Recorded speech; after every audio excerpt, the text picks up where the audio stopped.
Three little girls approached a stranger sitting alone in a coffee shop and whispered words that would change everything. They looked terrified, glancing over their shoulders as they spoke. "Please," the oldest one said, her voice trembling, "pretend you're our father. Just for a few minutes." The man's coffee cup froze halfway to his lips. Behind the girls, a woman was walking toward them with a smile that didn't reach her eyes. He had 3 seconds to decide.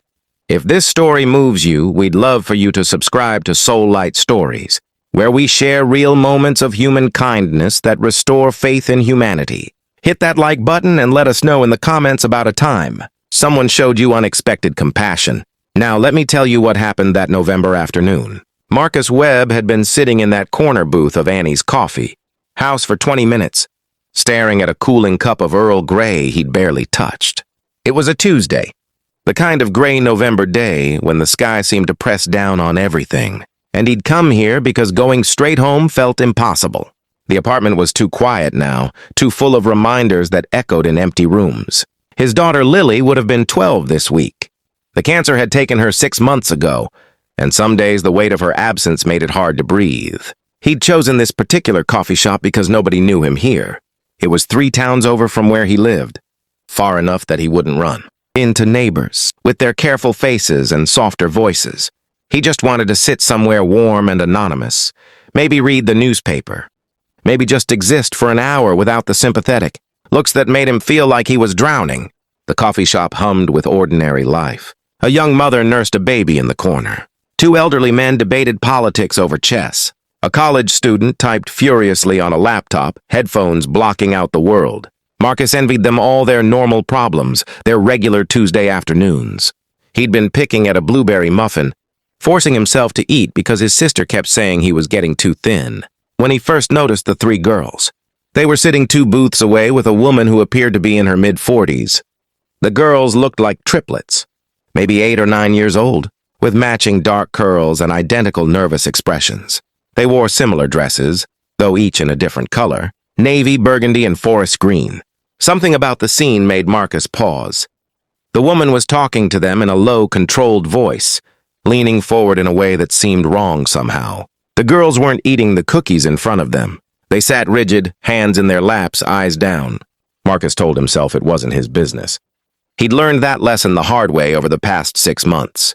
People didn't want you inserting yourself into their lives, even when you thought you were helping. He looked back at his newspaper, trying to focus on an article about the upcoming holiday season. But his attention kept drifting back to that booth. The woman stood up, gathering her purse. "I need to use the restroom," she announced, loud enough that Marcus could hear clearly. "You 3 stay right here. Don't move. Don't talk to anyone. I'll be watching." She walked toward the back of the coffee shop, her heels clicking on the tile floor. The moment she disappeared around the corner, the 3 girls erupted into frantic, whispered conversation. The one in the navy dress kept looking toward the bathroom. The girl in burgundy was crying silently, tears streaming down her cheeks. The 3rd girl, wearing green, grabbed her sister's hands and said something that made them all nod. Then, to Marcus's complete shock, all 3 of them slid out of their booth and walked directly toward him. His first instinct was to look around, certain they must be heading to someone else. But no, they stopped right at his table. 3 identical pairs of brown eyes, staring at him with an intensity that made his heart skip. The girl in green was the one who spoke first, her words tumbling out in a desperate whisper. "Please, mister, pretend you're our father. Just for a few minutes, please." Marcus opened his mouth, closed it, his mind racing. "What? I don't understand. Where are your parents?" "She's not our mother," the girl in navy said quickly, glancing back toward the bathroom. "She took us from the park. We tried to tell the lady at the counter, but she didn't believe us. Please, if she thinks you're our dad, maybe she'll leave." Every instinct Marcus had developed over 43 years screamed that this was either a misunderstanding or something very, very wrong. The girl in burgundy was still crying, trembling now. "Our real mommy is dead," she whispered. "Our daddy is looking for us. His name is James Brennan. He works at Riverside Elementary. Please help us." Marcus looked toward the bathroom, then back at these 3 terrified children. His daughter's face flashed through his mind. Lily at 8 years old, gap-toothed and fearless. What would he have wanted someone to do if she'd been in danger and he wasn't there? He made a decision that would have seemed impossible an hour ago. "Sit down," he said quietly. "Act natural. What are your names?" "Emma," said the girl in green. "This is Sophia." She gestured to the navy dress. "And Olivia," indicating the burgundy. "We're 8. They slid into his booth just as Marcus saw the woman emerge from the bathroom. His pulse hammered in his ears, but he forced himself to smile as the triplets squeezed into the seat across from him. "So," he said, loud enough to be heard, "did you 3 finish your homework?" The woman appeared at their table within seconds, her pleasant expression not quite masking the steel in her eyes. "Excuse me, these are my nieces. I'm sorry if they bothered you." Marcus had spent 20 years as a high school guidance counselor before Lily got sick and he'd taken leave. He'd dealt with every kind of troubled family situation imaginable. He knew the look of a woman lying, and this woman was lying. But he also knew he needed to be smart about this. "Your nieces?" he said carefully, putting an arm around Emma's shoulders. She didn't flinch away. Instead, she leaned into him like she was drowning and he was solid ground. "That's strange. These are my daughters. We were just having our weekly Tuesday visit."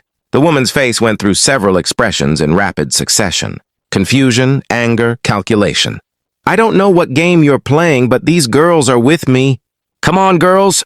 Sophia grabbed Marcus's hand under the table, her small fingers ice cold. "We don't know her, Daddy," she said, her voice shaking but determined. "We told you.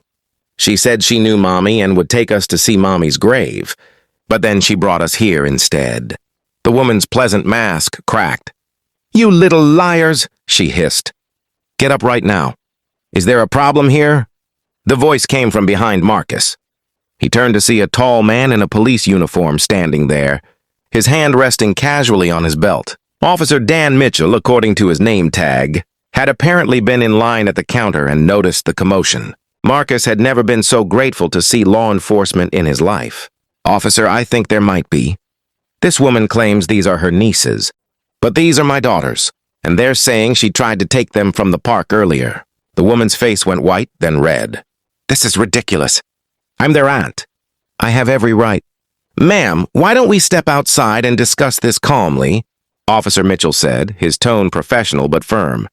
He looked at Marcus. "Sir, do you have identification?" "Any proof these girls are yours?" Marcus's heart sank. He didn't have proof because they weren't his daughters. He'd just destroyed his own credibility. But before he could respond, Emma spoke up, her voice stronger now. "Our daddy's name is James Brennan. He teaches 4th grade at Riverside Elementary School. He has brown hair and glasses, and a scar on his left hand from when he cut it fixing our swing set. He drives a blue Honda. Our mom died 2 years ago from a car accident. Her name was Catherine. We live at 447 Maple Street in Riverside. We have a dog named Biscuit. Call him, please call him." The specificity of the details made Officer Mitchell's expression shift. He looked at the woman. "And your name, ma'am?" "I don't have to tell you anything. This is harassment." But her voice had lost its confidence. She was edging toward the door. "Actually, you do. And I'm going to need to see some identification." Officer Mitchell moved to block her path to the exit while speaking into his radio, requesting backup and asking dispatch to check the information Emma had provided. What happened next unfolded like something from a movie. Marcus would have thought too. Dramatic too. "Be real." The woman tried to leave. Officer Mitchell stopped her. She spun a wild story about being the girl's aunt, but couldn't provide their last name or their address. The girls clung to Marcus like he was actually their father, and he found himself stroking Emma's hair, murmuring reassurances that he barely believed himself. Backup arrived within minutes. So did a detective who'd been nearby.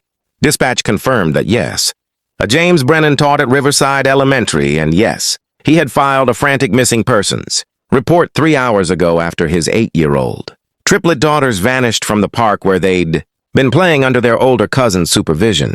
The cousin, a teenager, had been checking her phone for less than 5 minutes.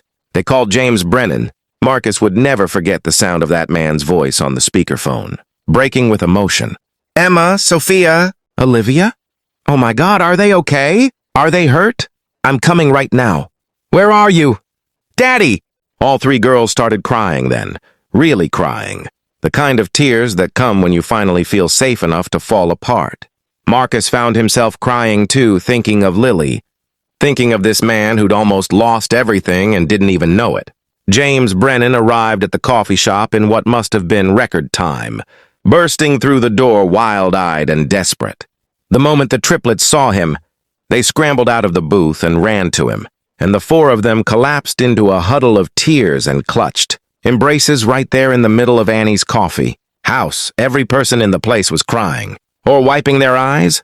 The chess players, the nursing mother, the college student with the headphones. Marcus stood back, suddenly feeling out of place. His role in this was over.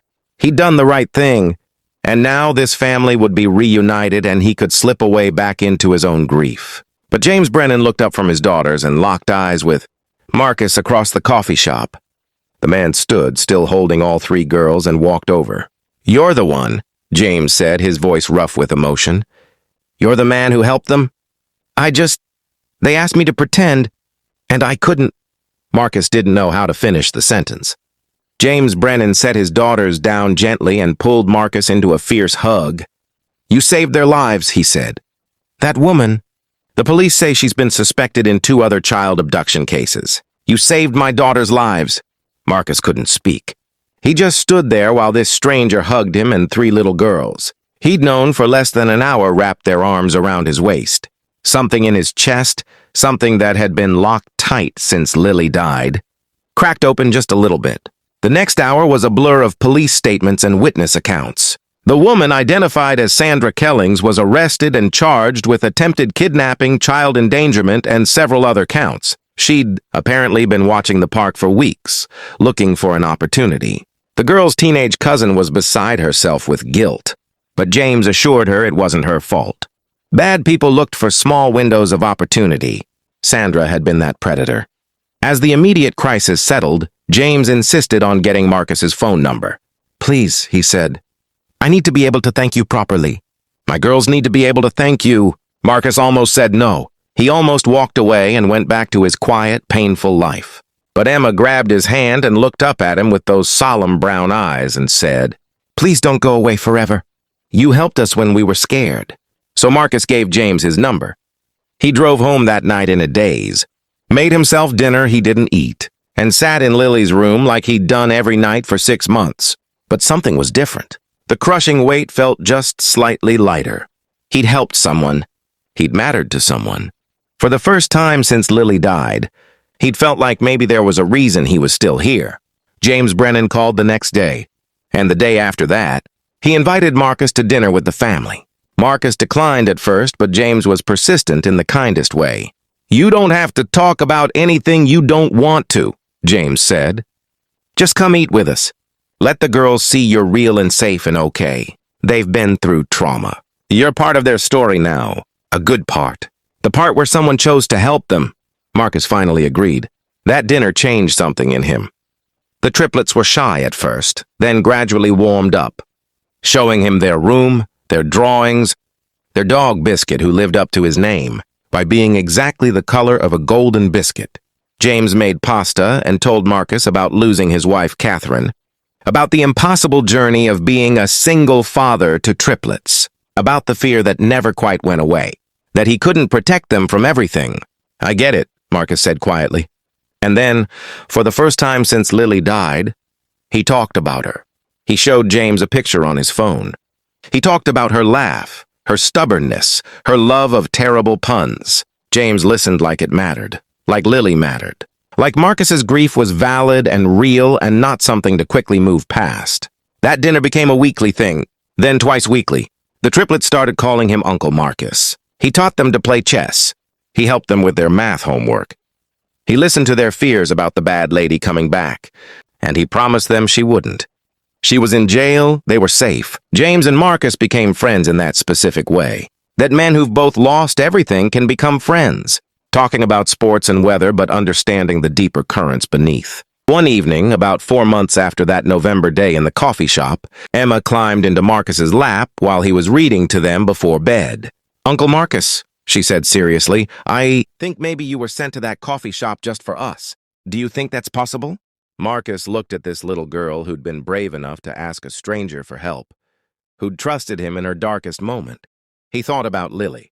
about the random cruelty of cancer and the random grace of being in the right place at the right time. You know what, Emma? I think maybe you're right. James walked him to his car that night and stopped him before he got in. You know what the girls said to me the other day? They said, "We lost Mommy. But God sent us Uncle Marcus so Daddy wouldn't be so lonely." And then they said, "And maybe Uncle Marcus won't be so lonely either." Marcus found himself crying again, the way he seemed to cry more easily now. Not just tears of sadness, but something more complicated. Tears of grief and gratitude mixed together. "I don't know how to tell you what you all have done for me," he said. "You don't have to," James said simply. "We're family now. That's what family does. And somehow, impossibly, that's what they became." Marcus didn't stop grieving Lily, he never would. But he learned that the heart has a strange capacity to hold both devastating loss and unexpected joy. He learned that sometimes helping someone else is how you help yourself. He learned that kindness has a ripple effect. That 3 scared little girls asking a stranger for help could set in motion a chain of healing for everyone involved. Marcus still visits Lily's grave every Sunday, but now sometimes James and the triplets come with him. They bring flowers and tell Lily stories about their week. Emma always says, "Thank you for sharing your daddy with us." And Marcus tells Lily about the girls, about how they're growing and learning and healing. He tells her he thinks she'd like them. He thinks she'd be proud of him for not staying lost in the darkness. The truth about kindness is that we never know when we'll be called to show it. We never know when an ordinary Tuesday will become the day that changes everything. Marcus was just a grieving father drinking cold tea in a coffee shop. Emma, Sophia, and Olivia were just 3 little girls who chose to believe that strangers could be good. And sometimes when everything seems impossible, that leap of faith is enough. The world can be cruel and random and unfair. Bad things happen to good people, and sometimes there's no reason for it. But the world also contains these moments, these small miracles of people choosing to help each other, choosing to be brave, choosing to trust. Every day, we all have the choice to be the person who looks away or the person who steps up. We have the choice to stay locked in our own pain or to risk opening our hearts to someone else's. That November afternoon, Marcus chose to say yes when 3 scared children asked for help. It was the easiest and hardest decision he'd ever made. Easy because how could he not help them? Hard because helping them meant engaging with life again, feeling things again, risking his heart again after loss had nearly destroyed him. But that choice saved more than the triplets' lives that day. In a way Marcus is still discovering, it saved his life too. Sometimes the greatest act of kindness is allowing someone to help you. Emma, Sophia, and Olivia gave Marcus a reason to show up. James gave him a place to belong. And in return, Marcus gave them the gift of being there when they needed someone most. That's how kindness works. It's never just one direction. It's always a circle, always coming back around, always healing everyone it touches. So if you're reading this, think about the coffee shops in your own life. The ordinary moments that might be someone else's extraordinary crisis. Think about the times you could choose to engage or look away. Think about the people who might need you to say yes when they ask for help. Even when saying yes feels impossible. Because somewhere out there, someone might be waiting for you to be their answer. And somewhere out there, you might find that helping them helps you heal too. We'd love to hear your story. Have you ever helped a stranger in need? Or has a stranger's kindness changed your life? Share your experiences in the comments below. Your story might be exactly what someone else needs to hear today. And that's how kindness keeps spreading. One story at a time, one choice at a time, one brave moment at a time. Subscribe to Soul Light Stories to keep sharing these moments of light with us. Because in a world that can feel so dark sometimes, these stories remind us that goodness is still out there, still real, still worth believing in.